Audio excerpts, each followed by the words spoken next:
আমার বাড়িঘর সব জায়গা জমি সব কুলসম 5 কোটি টাকার সম্পত্তি আত্মসাৎ করে জোর দখল করে নিয়ে যেতেছি। এখনো আমার বাড়িঘর পায়খানারা পর্যন্ত উঠাইবে দেয় না, আমার পায়খানারা পর্যন্ত উঠাইবে দেয় না। জজ অর্ডার দিছে পায়খানা তার বাদেও দেয় না স্যার। দাদার সম্পত্তি দাদা থেকে বাবে খাইছে, বাবে থেকে আমরা দস্ত দলিল হিসাবে আমরা খাইতেছি। ওরাও পাইবো আমিও পাবো, আমারে বঞ্চিত করে রাখতেছে। 5 কোটি টাকা সম্পত্তি, বাড়ি ঘর চকে জমিন আছে 5 কোটি টাকার, এসিল্যান্ডে খাজনা খাজি করে নিয়েছে, দলিল আমার খাজনা খাজি থাকবো। এসিল্যান্ড নিয়ে আমারে কয় তুমি স্বীকার করো ভূমিহীন, কে আমি ভূমিহীন স্বীকার করুম কে স্যার? আমার যা দলিলে জায়গা পাইলে আমারে দিবেন, নাইলে দিবেন না। আছে 27%, এক চকে আছে 106%, আর এক চকে আছে 52%। এসিল্যান্ডের কাছে এর বিষয়ে কোনো অভিযোগ করছিলেন? করছিলাম, এসিল্যান্ড কিনে আল্লাহ টাকা দেয়, আমার খাজনা খাজি করতে দেয় না, আমার প্রতিকার দেয় না, তাকে প্রতিকার দেয়। আমি কুলসমের পদত্যাগ চাই, স্বৈরাচারের বিচার চাই। কলেজের যে প্রধান শিক্ষক কুলসুম বেগম ক্ষমতার প্রভাবে তার আপন চাচাকেও সে ছাড়িনি, স্বেচ্ছাচারিতা এই প্রধান শিক্ষকের পদত্যাগ যাচ্ছে।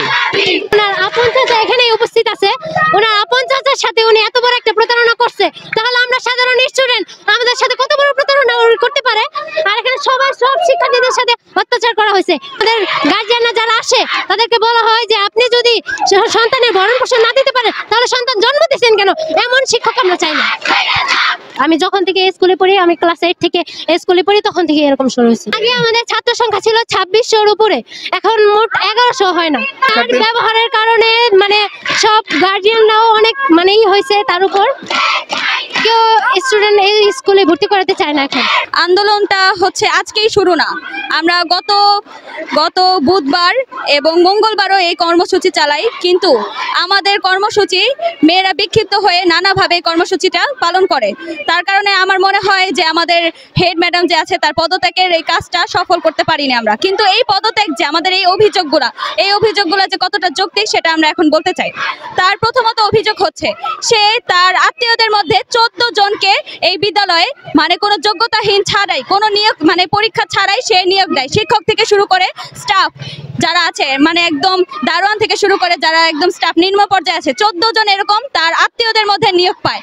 তার পরবর্তীতে তার স্কুলের বেতন হচ্ছে 68,000 টাকা। সেটা আমাদের সাধারণ যে শিক্ষকরা আছে, নর্মাল শিক্ষকদের বেতন যদি হায়েস্ট সর্বোচ্চ 30,000 হয়, তার বেতন হচ্ছে 68,000, সে এখানে বেতন নিচ্ছে। তারপরে তার সরকারি বেতন হচ্ছে 40,000 টাকা। সে এই 68,000 টাকার মধ্যে কত দুর্নীতি করেছে সেটা আমাদের জানা নাই। এখন এগুলোও আমরা শুনছি তার অভিযোগের মধ্যে আসছে। সে যখন আমাদের বিদ্যালয়ের কনস্ট্রাকশনের কাজ করে, আমাদের নতুন ভবন গড়ে তোলার কাজ করে, তখন তার আপন ভাই সেই ইট বালু সিমেন্ট সেই বিদ্যালয় থেকে নিয়ে যাওয়ার অভিযোগ আমরা পেয়েছি। আমাদের কর্মসূচি যে 2 দিন আন্দোলন হয়, এই 2 দিন আন্দোলন হওয়ার পরে হেড ম্যাডাম নিজে আমার বাবাকে ফোন দেয়। সে আমার বাবাকে ফোন দিয়ে বলে যে আপনার মেয়েকে বলবেন জীবন তো একটাই, জীবন একটা, ভালোভাবে কাজে লাগাতে বলবেন। ও ভালো ছাত্রী, আমি জানি ও একটা ভালো মেয়ে, ও কেন এসব করবে? আমার বাবাও বলে ওরা যত 2 দিন আন্দোলন হয়, কলেজের মেয়েরা সেখানে কোনো নেতৃত্ব দেয় নাই, স্কুলের মেয়েরা সেখানে ক্ষিপ্ত হয়ে আন্দোলন কর্মসূচিতে ওরা স্কুলকে গেট থেকে বের হয়ে যায়, আমাদের কোনো কথা শুনে নাই। আমার বাবা এভাবে তাকে বলে, সে বলে কি না আপনিও ওকে থামতে বলেন। মেয়েদেরকে মানে চিহ্নিত করে তাদের বাসায় যে থ্রেড দেয়, থ্রেড দিয়ে বলা হয়, সে একটা মেয়ের বাসায় যে বলছে আমাদের কাছে সব অভিযোগ আছে, সেই মেয়েদেরও আমরা কালেক্ট করে রেখেছি। সে বলছে যে আমার খালাতো ভাই সেনাবাহিনীতে কাজ করে, তোমরা যে এই কর্মসূচি চালাচ্ছ এটা যদি সে শুনে কুলসুম ম্যাডামের বিরুদ্ধে, সে তোমাদের ঢাকা থেকে সেনাবাহিনী এনে তোমাদের আন্দোলন থামানোর চেষ্টা করবে। একজন শিক্ষক যদি একজন ছাত্রীর বাসায় যে এরকম থ্রেড দেওয়া হয়, তাহলে সেই শিক্ষক আমরা কোনোদিনও মেনে নিতে পারবো না। আমরা একজন প্রধান শিক্ষকের থেকে এগুলো আশা করি না। এতদিন আমরা চুপ হয়েছিলাম, কিন্তু আর চুপ হয়ে থাকা যাচ্ছে না যখন আমাদের মেয়েদেরকে বাসায় গিয়ে থ্রেড দেওয়া হচ্ছে। আমরা কোনোভাবেই থেমে যাব না, আজকে ওনাকে এখানে আনতে হবে। আমরা তার পদত্যাগের সাইন নিতে চাই, তো রাস্তা ছাড়বো না। দরকার পড়লে কাফনের কাপড় পরে রাস্তায় শুয়ে থাকবো, আমরা তাও রাস্তা ছাড়বো না। আমাদের প্রধান শিক্ষক কুলসুম ম্যাডাম সে পদত্যাগ করার আগ পর্যন্ত আমরা আমাদের বিদ্যালয়ের কোনো কর্মসূচি পালিত হতে দিব না। আমরা বিদ্যালয়ে ফিরে যাব না এবং আমরা কোনো শিক্ষকদেরও কথা শুনবো না। আমাদের বিদ্যালয় অনির্দিষ্টকালের জন্য বন্ধ থাকা হবে, তাদের সকল কর্মসূচি বন্ধ রাখা হবে। 2020 সালে আমার বাবার রোড অ্যাক্সিডেন্ট হয়, সেই কারণে আমাদের ফ্যামিলির অবস্থা অনেক খারাপ হয়ে যায়।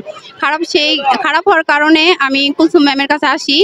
ওনার কাছে আসার একটাই কারণ ছিল যে আমি একটা দরখাস্ত দিব, সেই দরখাস্তে আমার বেতনটা কমিয়ে দিবে এবং আমাকে পরীক্ষার হলে বসতে দিবে। এই কথা তাকে জানানোর পর উনি আমাকে বলে যে ঠিক আছে তুমি একটা দরখাস্ত দাও। দরখাস্ত দেওয়ার পর আমাকে একটা স্যারের কাছে যেতে বলে, তো সেই স্যারটা স্কুলে ছিল না তখন আবার আমাকে বলে তুমি 2 দিন পরে আইসো। আমি আবার 2 দিন পরেই আসছি। 2 দিন পরে আসার পর ওনার কাছে আবার গেছি, উনি বলে কি আমি সাইনটা দিতে পারবো না, তোমার ফুল বেতন পরিশোধ করে পরীক্ষার হলে বসতে হবে। এই কথা বলার পর ম্যামকে অনেক রিকোয়েস্ট করি, আমার আম্মু আসে, উনি বলে কি অ্যাক্সিডেন্ট করছে, এখন তো বেতন দেওয়া সম্ভব না, তা আপনি একটু হেল্প করেন, আমার মেয়েটা পরীক্ষা দিক। উনি বলে আপনার কাছে টাকা পয়সা নাই, আপনি কেন আপনার মেয়েকে স্কুলে ভর্তি করছেন, উনি এই কথা বলছিল আমাকে। তাই আমার আম্মু বাসায় যায়, বাসায় গিয়ে বেতন ম্যানেজ করে কুলসুম ম্যাডামের কাছে বেতন পরিশোধ করে, তখন আমাকে পরীক্ষার হলে বসতে দেয়। তাই আমরা এমন কোনো ম্যাডামকে চাই না যারা স্টুডেন্টদেরকে সাহায্য করতে পারে না, বিপদের সময় পাশে দাঁড়াতে পারে না। আমরা এমন স্বৈরাচার ম্যাডাম চাই না। শিক্ষক হচ্ছে আমাদের অভিভাবক, সেই অভিভাবক যদি আমাদের বিপদের সময় পাশে নাই থাকতে পারে, আমাদের পাশে নাই দাঁড়াতে পারে, তাই সেই শিক্ষক আমরা চাই না। আমাদের দাবি একটাই, আমরা কুলসুম ম্যামকে আমরা আমাদের স্কুলে চাই না।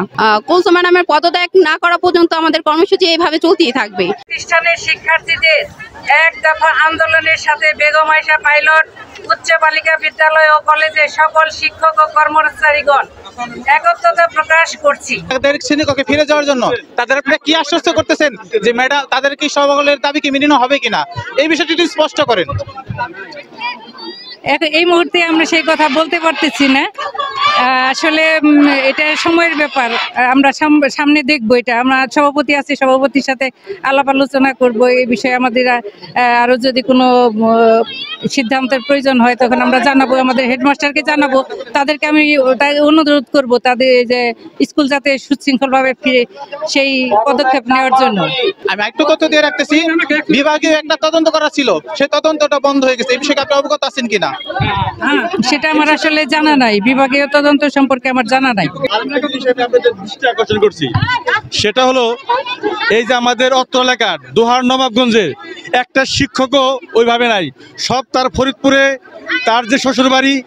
ইভেন আমাদের এই থানার মোড়ে একটা মহিলা ছিল খুব অসহায়, এই মহিলাটাকে উনি 3 বছর ওনার চাকরির বাকি ছিল, মহিলাটাকে তারাই দিচ্ছে, আমাদের স্থানীয় সে জায়গায় আরেকজনকে নিয়োগ দিছে। তো আমার মতো অনুরোধ, এই আন্দোলন জানে না থামে। এই এলাকার দাবি, দোহারের দাবি, নবাবগঞ্জের সব মানুষের দাবি, এই দুর্নীতি বিষয় বুঝছেন। এই বাংলাদেশের সব জায়গায় পরিবর্তন হয়েছে, এই জায়গায় যদি পরিবর্তন না হয় তাহলে এই কলঙ্ক মুক্ত হবো না। ঠিক আছে, আমার সন্তান স্কুলে পড়ে, তবে ওনার উপযুক্ত বিচার হওয়া উচিত। আর এই সমস্ত যারা ম্যাডাম আছে, আপনাদের সাথে যদি কোনো লিঙ্ক থাকে তারা আপনারাও ভালো হয়ে যান। কেন ভালো হয়ে যান? এই জায়গার মধ্যে আপনাদের সাথে কুলসুম ম্যাডামের একটা যোগসূত্র আছে। আপনার এই এলাকার ফরিদপুরে থেকে এসে এখানে কাজ করে। আরেকটা জিনিস শুনেন, ওনার কিছু ছিল না, ওনার কোনো সম্পত্তি ছিল না, কিছু ছিল না। ওনার বাবা এই দেশে কাসন্দ বিক্রি করতো, কাসন্দ ছিলেন, শস্যের থেকে কাসন্দ তৈরি হয়, এই কাসন্দ বিক্রি করতো। আজকে ওনার যে সম্পত্তি আছে উনি 3 তালা উঠাই দিয়েছে সামনে, এই সম্পত্তিও হিসাব দিতে হবে স্কুলের টাকা এগুলি। এত আন্দোলনের মুখে, ঠিক আছে, আমরা এখন আমি না ছাত্রছাত্রীদের পিছনে আমরা আছি, কিন্তু এই যৌক্তিক দাবি যদি মানে না নেয় তাহলে বহু দূর পর্যন্ত করাইবো। এটা আপনাদের কাছে বিনীত অনুরোধ। এই কুলসুম ম্যাডাম এবং তার সহযোগীরা প্রত্যেক ছাত্রছাত্রীর বাড়িতে তার যে গার্জিয়ান, এই গার্জিয়ানদের রাতে রাতে নক করতেছে, আপনার মেয়েকে আসতে দিবেন না, আপনার মেয়েকে আসতে দিবেন না। আমি নিজে দেখছি, গত 2 দিন আগে এক গার্জিয়ান তার মেয়েকে গার্জিয়ান তার মেয়েকে বলতেছে জুতা দেখছস, এই জুতা দিয়ে বাইরে আবার তুই আন্দোলন করস। আমরা অবস্থান করছি ঢাকা জেলার দোহার উপজেলার কালেমা চত্বর সাবেক রতন চত্বরে। এই মুহূর্তে দেখতে পাচ্ছেন যে জয়পাড়া গার্লস স্কুল অ্যান্ড কলেজের প্রধান শিক্ষিকা কুলসুমের পদত্যাগের জন্য তারা অবস্থান কর্মসূচি পালন করছে এবং তারা আমাকে এই দিনই জানিয়েছে যে অধ্যক্ষ যতক্ষণ না অপসারণ করবে ততক্ষণ পর্যন্ত তারা শ্রেণী কার্যক্রম সব কার্যক্রম থেকে বিরত থাকবে। মোহাম্মদ সুমন, DN বাংলা টিভি, দোহার।